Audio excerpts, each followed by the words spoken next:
Assalamu alaikum. I'm Shraddha. How to multiple OS change background in Google Slide Bangla অর্থাৎ তোমার সাথে share করব কি আমরা Google Slide এর মধ্যে একাধিক মাধ্যমে ব্যাকগ্রাউন্ড চেঞ্জ করতে হবে। তো কাজটা আগে এটা মিনিমাইজ করি। মিনিমাইজ করার পর আমাদের কাজটা করব, এর আগে আমাদের জিমেইল অ্যাকাউন্ট সাইন করা থাকতে হবে। তারপর এখানে ক্লিক করে আমাদের Google Slide ওপেন হয়ে যাবে। ওপেন হওয়ার পর আমি ব্ল্যাঙ্ক প্রেজেন্টেশন রিসেন্ট বা আমাদের এখান থেকে আমরা কন্টেম্পোরারি প্রেজেন্টেশন নিয়েও কাজটা করতে পারি। তো কাজটা করার ক্ষেত্রে এখন আমি চাইলে আমাদের ধরো এখান থেকে আমাদের একটা রিসেন্ট প্রেজেন্টেশন নিলাম। ব্যাস এখান থেকে রিসেন্ট প্রেজেন্টেশনটা আনার পরে আমরা যে বিষয়টা করবো, প্রথমে আমরা স্লাইড ট্যাবে আসতে হবে। ব্যাস তো এখন আমি যদি এখানে ক্লিক করি তো আমার এখানে এই ট্যাবটা চলে আসলো। ব্যাস আসার পর এখন এই ট্যাবের মধ্যে আমি ধরো এখান থেকে আমরা বিষয়গুলো আসার পরে এখন ধরো আমরা কোথায় অপশনটা এই যে আমাদের এখানে দেওয়া আছে চেঞ্জ ব্যাকগ্রাউন্ড। আমি যদি এখানে ক্লিক করি তো আমাদের ব্যাকগ্রাউন্ড চেঞ্জের অপশনটা চলে আসলো। এখন এটা আসার পর আমি চাইলে এখানে কালার দ্বারা কিন্তু ব্যাকগ্রাউন্ড চেঞ্জ করতে পারি। তো এখানে আসলে আমরা কি কালার দিব, আমি যদি এখান থেকে আমাদের এই কালার দিই তো এই কালার দ্বারা এই যে ব্যাকগ্রাউন্ড চেঞ্জ হয়ে গেল। এই যে এখানে কিন্তু দেখাচ্ছে ব্যাকগ্রাউন্ডটা হচ্ছে চেঞ্জ হয়েছে, কি কালার কিরকম দেখা যাবে এখান থেকে দেখতে পারি। এবার আমি যদি গ্রেডিয়েন্টে আসি তো গ্রেডিয়েন্ট দ্বারা আমি চেঞ্জ করতে পারি এখান থেকে, বা কাস্টমসে আসলে আমরা নিজেদের মতো ব্যাস এবার আমি চাইলে যে এখান থেকে নিজেদের মতো আমরা কিরকম দিব এগুলো আমরা দেখিয়ে এদের গ্রেডিয়েন্ট চেঞ্জ করতে পারি। এখন আমি যদি এখানে কালার দিতে চাই এর মধ্যে ধরো আমি দিলাম এরকম, এখানে আমি ধরো থাকবে কিরকম এর ধরো এখানে আমরা এই যে অ্যাড দিলে আবার অ্যাড হবে। এখানে ধরো আমি দিলাম এই কালার থাকবে, এটার মধ্যে আমি ধরো দিলাম আমাদের এই কালার থাকবে। এবার আমি চাইলে এখানে বিষয়গুলো দিতে পারি, এটার মধ্যে কিরকম থাকবে, এটার মধ্যে এরকম থাকবে। ব্যাস এগুলো আমি চাইলে নিজেদের মতো এদের কালার দিতে পারি, এটার মধ্যে এরকম থাকবে। এখন আমি যদি আমরা দেওয়ার পর ওকে দেই তো ওকে দিলে কিন্তু আমাদের এখান থেকে এটার বিষয়টা চলে আসবে। তা এখন আমাদের কি কাজ করবে, আমি যদি ডান দিই তাহলে শুধু এই সেটের মধ্যেই কাজটা করবে। এই আমি যদি এখন আমাদের এখান থেকে আমরা এটা দিলে শুধু এই সেটের মধ্যে করবে, কিন্তু আমি যদি অ্যাড টু থিম দেই তো আমাদের বাকি যা যত স্টাইল আছে সব স্টাইলগুলোর মধ্যে এটা কিন্তু একটা থিম হিসাবে চলে আসছে, মানে যত স্টাইল আছে সব স্লাইডের মধ্যে হবে। তো এখন আবার আমি যদি স্লাইডে আসি, আসার পর তারপর আবার আমাদের চেঞ্জ ব্যাকগ্রাউন্ড দিই। তো এখন তো আমার কালার দিয়ে দেখলাম, তারপর আমি চাইলে চোজ ইমেজ দিয়ে করতে পারি। তো ইমেজ আমরা কোন জায়গা থেকে নিব, আমি ধরো এখানে এই বিষয়গুলো তোমাদের আমি দেখাবো সবগুলো। তো এখন আমি যদি ব্রাউজ, তো আমি যদি আমাদের ব্রাউজার থেকে আমাদের মানে ব্রাউজ মানে কি ব্রাউজার আর কি, আমাদের এখান থেকে আমরা ব্রাউজ মানে হচ্ছে যে আমরা যদি কম্পিউটার থেকে নিতে চাই তাহলে নিতে পারি। তা আমার কিন্তু এখানে আমার কম্পিউটারে এখানে কিন্তু বিভিন্ন ধরনের ইমেজ দেওয়া আছে। তো এর মধ্যে ধর আমি আমার কোন ধরনের নিব, আমি ধর আমরা আমাদের এই ইমেজটাই ধরে নিলাম, এটা সুন্দর আছে। তারপর আমি যদি এখন আমাদের ওপেন দিই, ওপেন দিলে কিন্তু ইমেজটা এখন আমাদের ব্যাকগ্রাউন্ড হিসেবে চলে আসবে। তা আমি যদি একটু ওয়েট করি তো এখন আমরা আমাদের এখান থেকে কিন্তু ইমেজটা এখানে আসছে, এটা একটু সময় নিবে আসতে। তো এখন আমি যে বিষয়টা ইমেজটা আসলো এই যে চলে আসছে। তো এখন কিন্তু আমরা এই যে এটা যদি আমরা এখন ডান দিই, এই রিসেট দিলে তো রিসেটই হয়ে যাবে ডান দিলে। তো এখন ডান দিলে কিন্তু শুধু এই স্লাইডটার মধ্যে হচ্ছে, বাকি স্লাইডগুলোর মধ্যে কিন্তু হয় নাই। কিন্তু আমি যদি এখন যখন এদিকে আসার পর আমি যদি অ্যাড টু থিম দিই তাহলে আমাদের থিম হিসাবে বিষয়টা চলে আসবে। আর এখানে আসার পর আমি এখান থেকে আবার এদিকে আসবো।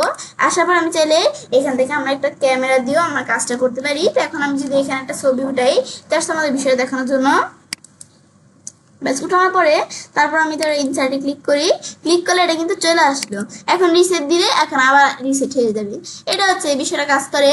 তারপর দেওয়া আছে ওয়েব ক্যামের থেকে দেওয়া আছে আমাদের লিঙ্ক। তো লিঙ্ক থেকে আমি চাইলে কোনো ইউআরএল দিয়ে আনতে পারি। কেমন, তো এখানে আসার পর আমি ধরো এখানে দেখলাম ক্যাটের একটা ইমেজ আনবো, ক্যাট আমাদের ধরো ক্যাট লাভ তার একটা ইমেজ আনবো, ক্যাট লাভ দিলাম।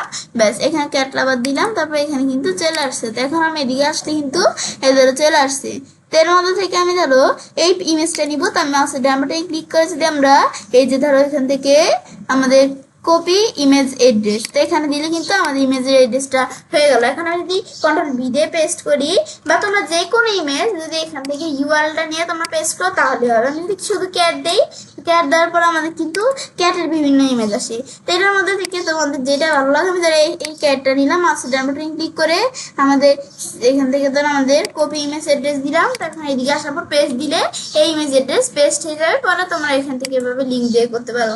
তা আমার এখান থেকে আমি করবো না। তারপর আমার ফটো, তাই আমি চাইলে গুগল ফটো থেকে এখানে বিভিন্ন ইমেজ দেওয়া আছে আমার, এখান থেকে আমি ইমেজ দিতে পারি। তো আমি জাস্ট একটা ইমেজ দিলাম, আমার এই ইমেজটা ইনসার্ট করলাম। তো ইনসার্ট করলে কিন্তু ইমেজটা চলে আসছে। এদের এখানে কিন্তু এই যে আমরা যেভাবে দিছি অ্যানিমেশন আকারে ছিল এইভাবে কিন্তু চলে আসছে। তারপর আমি যদি এখান থেকে আমরা আমাদের রিসেট দিয়ে রিসেট হয়ে যাবে, ডান দিকে চলে আসবে। আমি যদি ডান দিই তাহলে এটার মধ্যে আসবে, আর অ্যাড টু থিম দিলে একটা থিম হিসাবে ধরো অ্যাড হয়ে গেল। ব্যাস ধরো এটা কিভাবে চ্যাপ্টার এসে পড়ছে। ব্যাস আমি ধরো এখান থেকে স্লাইডে আসার পরে আমাদের ব্যাকগ্রাউন্ডে আসার পরে এখন যদি আবার চেঞ্জ করতে চাই, চেঞ্জ ইমেজে ক্লিক করে চেঞ্জ করতে পারি। তারপর ফটোর পরে আমাদের দেওয়া আছে গুগল ড্রাইভ। তো গুগল ড্রাইভ থেকে আমি চাইলে আমাদের এখান থেকে ধরো আমার গুগল ড্রাইভ থেকে আমরা বিভিন্ন ইমেজের আমরা দিতে পারি। তার ধরো গুগল ড্রাইভে কিন্তু আমাদের বিভিন্ন ধরনের ইমেজ দেওয়া আছে। তার মধ্যে থেকে আমি ধরো এখান থেকে আমার কোন ইমেজটা দিব, আমি নিচ দিকে আসলে আমি ধরো আমার এই ইমেজটাই দিলাম। দেওয়ার পর আমি যদি এখন ইনসার্টে ক্লিক করি তো আমার এই ইমেজটা কিন্তু এখানে চলে আসবে। তো এখানে কিন্তু এভাবে আমরা ইমেজ আনতে পারি। ব্যাস তারপর চৌধ ইমেজে আসলে এখান থেকে আবার আমি ইমেজ যদি চেঞ্জ করতে চাই তো এখন আমাদের গুগল ইমেজ, তো এর মধ্যে থেকে আমরা এখানে গুগল ইমেজ থেকে আমরা চাইলে সার্চ করে নিতে পারি। তো গুগল ইমেজ থেকে আমি ধরো আমরা কি নামে ইমেজ সার্চ করবো, তাই আমি সার্চ করবো কি, আমরা ধরো এখান থেকে লিখলাম, এখান থেকে আমরা কিউট ইমেজ। ব্যাস কিউট ইমেজ, এখান থেকে এখানে আমরা কিউট আমাদের লিখলাম অল কিউট ইমেজ। ব্যাস দিলে কিন্তু আমাদের সব এখান থেকে কিউট ইমেজ গুলা চলে আসবে।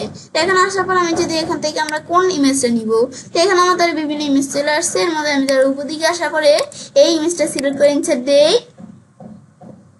ব্যাস ইনসার্ট দিলে কিন্তু আমার ইমেজটা চলে আসছে। এখন আমি যদি থিম হিসেবে অ্যাড করতে চাই করতে পারি। তো এবার বিভিন্ন মাধ্যমে কিন্তু আমাদের বিষয়গুলো করতে পারি বিভিন্ন আমাদের ওয়েসে। ব্যাস এটা কিন্তু আমি দেখলাম কিভাবে করতে হয়, দেখার পর তো এবার আমি ছেড়ে কাজটা করতে পারি। এরকম খুব সহজে গুগল স্টাইলের মধ্যে একাধিক মাধ্যমে ব্যাকগ্রাউন্ড চেঞ্জ করতে পারি। ফ্রেন্ডস, আজকে ভিডিও তোমাদের ভালো লেগে চ্যানেলটি সাবস্ক্রাইব করুন, সবার সাথে শেয়ার করবে।